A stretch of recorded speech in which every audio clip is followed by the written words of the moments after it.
Welcome, everybody, to the midpoint of the week. Hopefully, even as you guys are getting here, things are beginning to click, even for this window of time.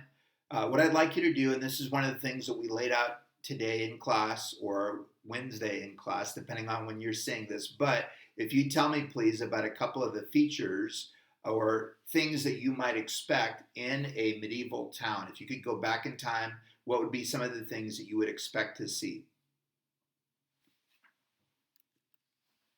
Well, I find myself wishing, even as we talk about the Crusades and other things, even during this window, that I could talk with you about this in person. These are some of the things that I really enjoy. I think I said at the beginning of the unit before we were forced into quarantine that this is one of the units that I really amp up for. In fact, I think it might be my favorite. It's hard to say that specifically or directly, but I think that this might be my favorite. And one of the topics that I enjoy getting to speak about is going to be the Crusades. So let's go ahead and kick it off.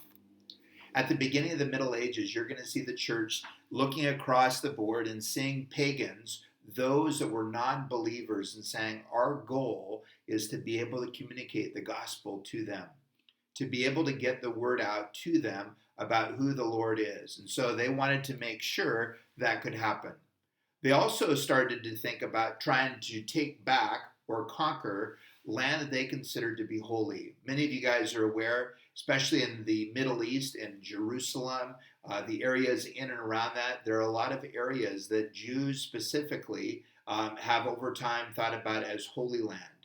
Now, as you've brought in kind of out of that, obviously Muslims, but even Christians, looking at some of those specific areas and saying, we think this is our holy land as well. And so there's been quite a bit of squabbling about that. One of the groups that's come in is a group that we talked about toward the end of the Byzantine unit, going to be the Seljuk Turks. As we think about this area, people had continued to make pilgrimages to Jerusalem for a long time, even predating this. And Muslims, those Seljuk Turks, had said, we're okay with that. We're not going to stand in your way. If you're coming here on pilgrimage, we will permit that. I think there's a number of areas that perhaps could be considered pilgrimage destinations.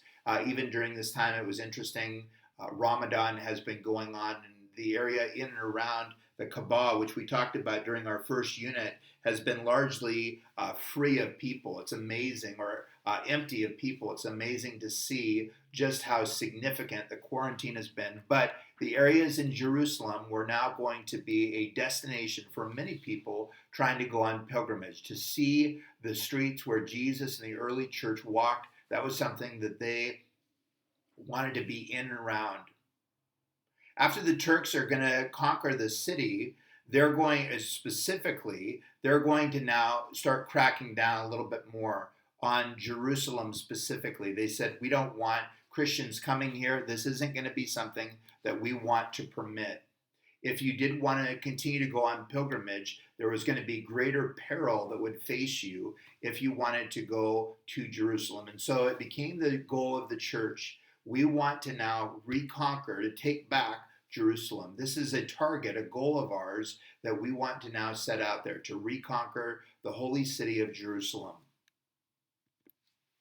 In 1091, you're going to see the Byzantine emperor asking the Pope to call on Christians to send help. The Byzantine emperor, keep in mind, they're Eastern Orthodox Christians, but they're also going to have a goal of being able to reclaim the city of Jerusalem. And so he puts out a request to the Pope saying, we want to now have your help.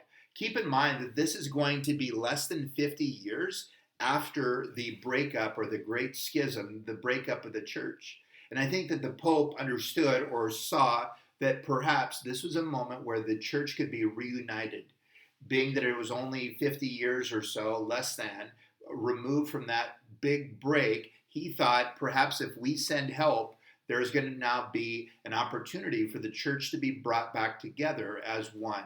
And so Urban II is going to put out a call saying, this is a crusade. Our goal is to now bring the church back together by reclaiming land that is there and to get rid of those that would be considered to be non-believers. Now, what's ironic is Muslims would say the same about Christians and Jews, calling them infidels, but Urban's words were those people are infidels, non believers, and now our objective is to go and rid the Holy Lands to eliminate their presence from that area. So, 1091, we're going to see this being an opportunity for that to happen.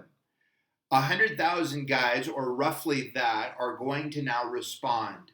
There's going to be some non-combatants, and we'll talk about that, but largely going to be made up of soldiers that are going to go and fight. I want to talk about a few motivations or reasons why people would participate in the Crusades. First, they felt like they were obeying God's will, that God would not want his holy city of Jerusalem to now be under the control of an infidel. And so they were being obedient to what they believed God had called them to in terms of now freeing the city. They also hoped to become wealthy and perhaps see as a part of being a soldier on this endeavor, their stake or their stock going up to have more importance within the community. They hope to now see their value peaking because of their participation. For a lot of these guys, they had been behind the back of a cow most of their lives. They had been serfs, they had been farmers, they hadn't had opportunities to go and travel to see different parts of the world. Now you're told, hey, you can leave the boring life of being a farmer and go and obey God and go free the Holy Lands. A lot of guys said, sign me up. That's adventure. That's something that I haven't been able to experience. I've talked or linked this back to man's desire even to have adventure in a lot of different ways. For some of you, maybe you are homebodies. You say, hey, I'm not about adventure, and that's fine. But even some people saying, one day I'd like to go to the moon. I'd like to be a part of a colonizing effort. Even on Mars, I've had students that you see a little twinkle in their eye when I talk about this. They say, absolutely, I would totally do that. I think that perhaps for some of you, though, you say, no, that's not really my speed, and that's totally okay. A fourth and final reason is they said, we're hoping to now atone for our sin. We have committed sin against God, and now as a part of penance, this is an opportunity for us to be able to pay down on that. We're hoping to be able to have salvation by going and participating in the Crusades. This is something, obviously, in terms of payment of sin, that's going to come up in our last unit as Martin Luther is dealing with this topic. But here and now, this idea of paying for sin, a lot of these crusaders hope that that could be achieved by their participation. Well, as we wrap up part one, I want to go ahead and talk about the first group that's going to go. Even before these soldiers are able to take off, a guy by the name of Peter the Hermit says, we're going to collect some of the peasants, some of these guys that are not trained, and we're going to take off. We're going to go to the Holy Lands. He's able to rally or draw up about 30,000 people that have no training, that have no real ability to fight. They're bringing, as you perhaps can see, the most rudimentary weapons that are possible. As they set out for Constantinople to join up and be able to answer the call, unfortunately, a lot of the Jews that are going to be in their way are going to face their wrath. They're rallied up. They're ready to go. And there are some Jews that I think are still going to be at this time seen as the enemy, as people that maybe are against the church. Keep in mind, this is about 1,000 or so years after Christ is killed. Here we are 2,000 years. I think a lot of that has mellowed. But at this point, there are going to be a lot of individuals that see the Jews as the enemy. Finally, after connecting in Constantinople, they're going to get to Jerusalem. And as they get there, unfortunately for them, many of them are either going to be killed or captured and sold into slavery. They had no business going. It was an ill-fated attempt. It was perhaps an ambitious idea, but at the end of the day, it was not going to be for anything. This is going to be a sad ending for Peter the Hermit and all of his troops.